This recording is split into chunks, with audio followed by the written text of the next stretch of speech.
black girl, Mutuana, we thinking, get your Freiburg, Northwest, Namo, like we're chatting these chats and these things are happening. Wow, I have a lot to say. What's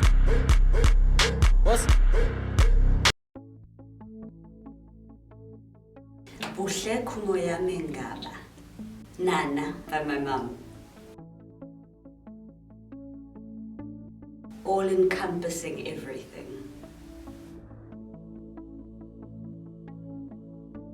I'm an actor, I'm a writer, I'm a theatre activist, and a dreamer. The prospect of a new world, better world.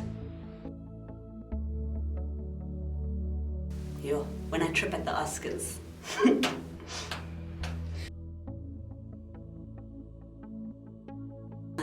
In dreams, yes.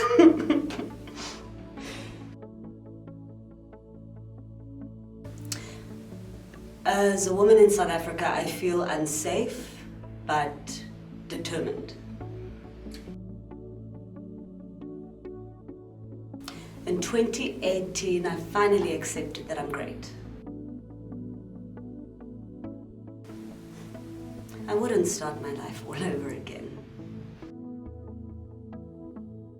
Comic-Con was amazing. I think the thing that I like to tell people from the jump is that I don't know all that much about comics, so I felt really fortunate to be there. And I understand for all of you comic fans, okay, I didn't deserve to be there, but somehow these things happen. I actually went there with the Dove Self-Esteem Project in collaboration with Steven Universe. It was really incredible. I think, you know, I'm an actor, like I said, so to be in an environment, particularly, you know, in LA or in Hollywood or in San Diego, and to be working was really a dream come true.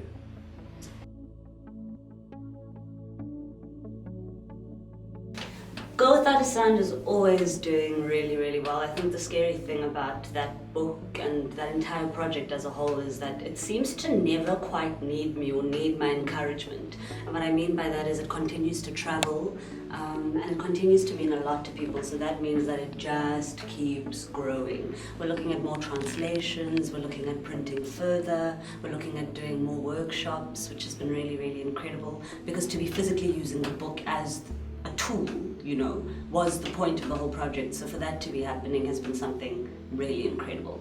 Can you expect more writing? Definitely. I actually wrote a one-woman show called The Swan Song that did really, really well, but I haven't brought it to Cape Town or Joburg yet, just because I really wanted to take my time on the production. Because what a lot of people actually don't know is that I have a production company, and that's what all of my work actually falls under. So I try really hard to focus on quality artistic product.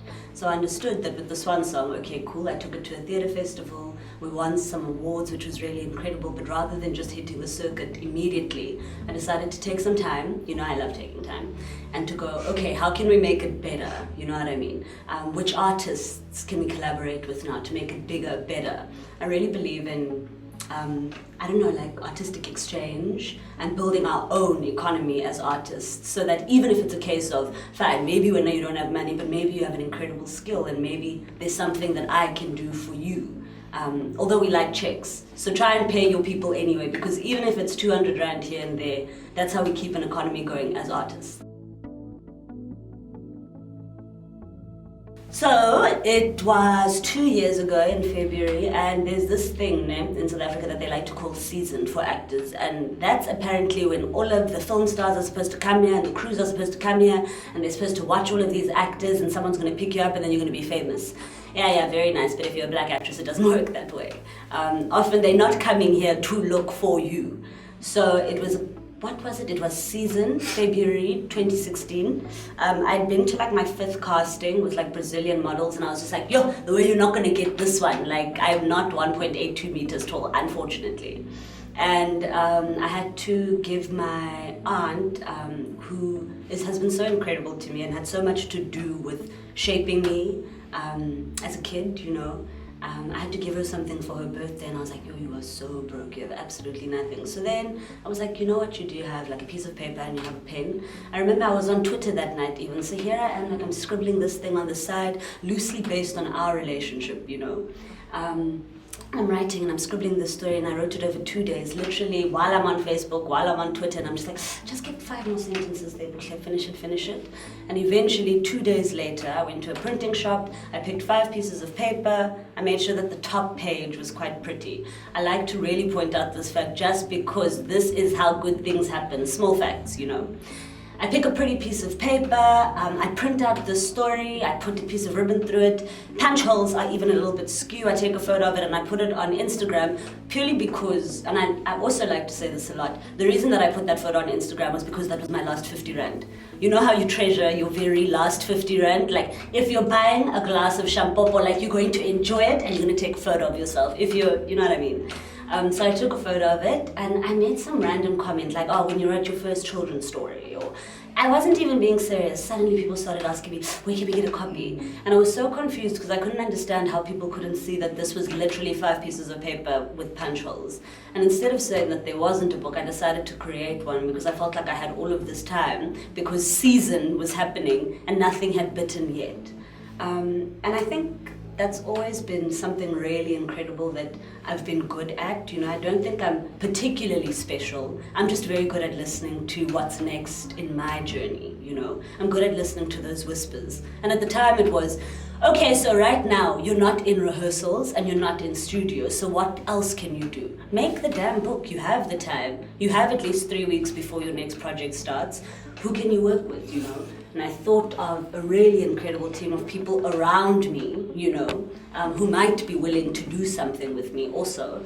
By the weekend, we were shooting it. By the following week, team had started illustrating it. None of them knew each other, by the way. So I'd literally get into my little micro and drive between artists, you know.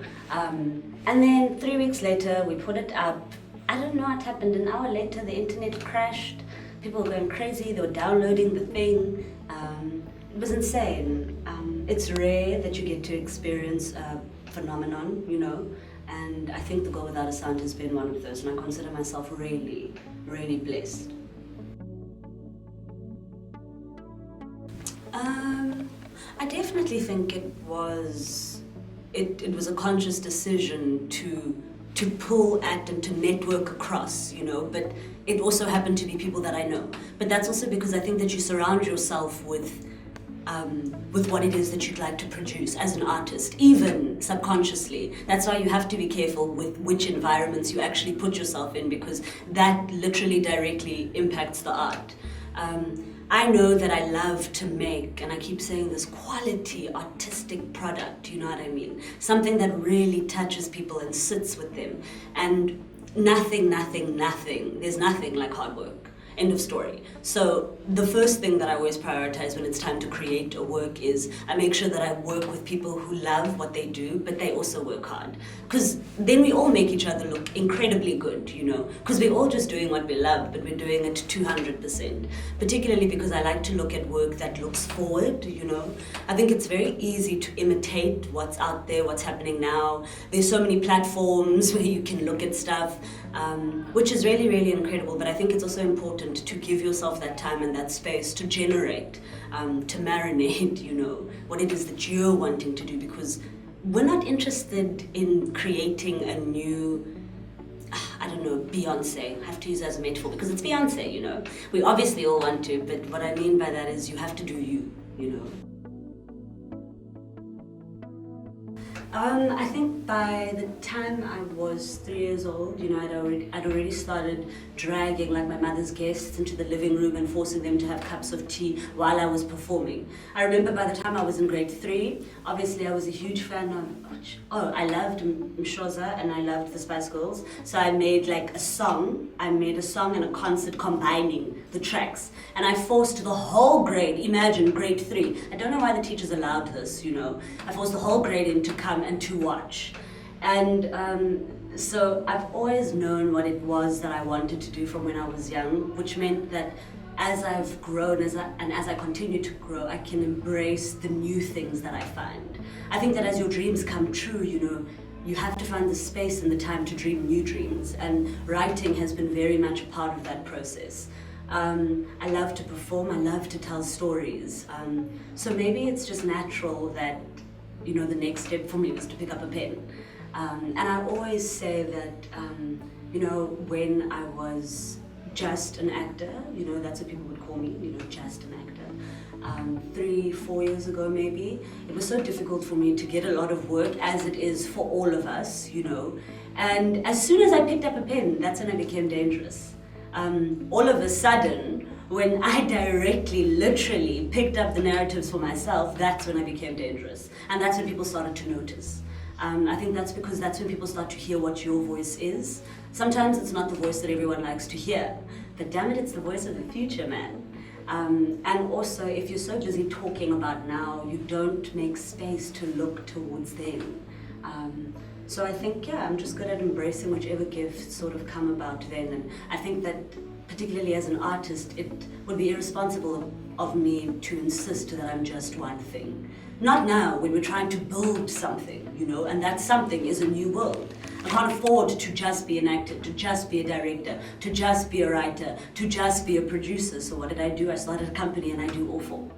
And I make money off all four of a company. I've been so incredibly blessed to have had the most incredible teachers. And that's why I teach myself. That's why I look for opportunities to teach. So for example, I was a guest lecturer at UCT for a short while, and the reason that I do these things is because I've seen what my mentors have done for me and how they've made me a better artist. Dada John KANI is obviously one of those, and he's another one of those who came about naturally. You know, I just finished a production with The Fugard and David Kramer, and it was time to move on to the next thing, and I walked into the Baxter Theatre, and him and Janice Honeyman were sitting there, and I'd heard that he was looking for a young black girl to be in his new production. And you know, this is John KANI. Like, you've learned the things, nothing but the truth, you know, at high school. I'm freaking out, so I'm not subtle about this. And I walk into the Baxter Theatre, and Janice and, you know, Dada are sitting there, and they're both like, hi. And I freaked out, you know what I mean? But only in my heart, because I was just like, no, do what you gotta do, Buhle. And I did the audition, and it went really, really well. And you know, an hour and a half later, he phoned me, and they were like, okay, cool, it's yours. And I couldn't believe how seamlessly all of that happened. But what I did then is I jumped on it and I ran with it. You know, I made sure that when it was time to figure out how do you do a Xhosa and Swedish accent, you know, I was there. I took the classes, I made it happen. I think that the most important thing that I learned was how to be fully present on stage. And it's in that 3 years that I spent with Missing that I became an actor, you know. Theatre doesn't work in quite the same way as film does. It's not a one-hit wonder thing, you know what I mean? We don't get the shot. We don't get to take the shot every single time, you know, until we get the right one. Every single night is the right one. So that's what growth is, you know. So to get the opportunity to work with him, yes, for so long, was something completely incredible. And even now, he's still one of my teachers, you know. He's still somebody that I can turn to on WhatsApp and chat to. And he's still, I mean, I remember it was 2 years ago when he was in Cape Town and I was rehearsing for my production, and we went for coffee or something, and he whips out his phone, you know. He starts showing me these pictures of this movie that's coming out, Black Panther. Are you joking? Like, I'm looking at the green screens. 2 years later, I'm like, guys, what? Like, it happened. And at the time, you know, he was still in the processes of talking to them about what else he could contribute to the film. And that's someone else who's taught me. Don't just walk in there as just one thing. He didn't walk in there just as one thing. He looked at what else can I do, you know. And I mean, this role came out of, I remember when we started rehearsing for Missing was when he had just come back from filming Captain America. And at that time, you know, the role was this big. And he'd say things to me all the time. He'd be like, listen, Mntanam, you must do everything. He'd be like, every single ad, every single production, every single little thing, because eventually they all build up into something. But yeah, it's a thing, getting to chill with a Tony Award winner. It's nice. It's good. But then there've been other teachers who'd come along, you know, Jay Pather, Nadia Davids, Susan Danford, who's an incredible actor who has loved me and led me all the way. And all of these people have also helped me with a lot of things, like getting me to the Royal Shakespeare Company, to be walking on the same stages as Judi Dench. Like, are you joking? I was taught by the same person who taught Benedict Cumberbatch, you know. Cicely Berry is this, 96-year-old Shakespeare vocal teacher who taught Leonardo DiCaprio and Claire Danes, you know, for Baz Luhrmann's Romeo and Juliet. But here I am, black girl, Mutswana, Witziking, Gedra Freiberg, Northwest, Marikin Namo. Like, we're chatting these chats and these things are happening.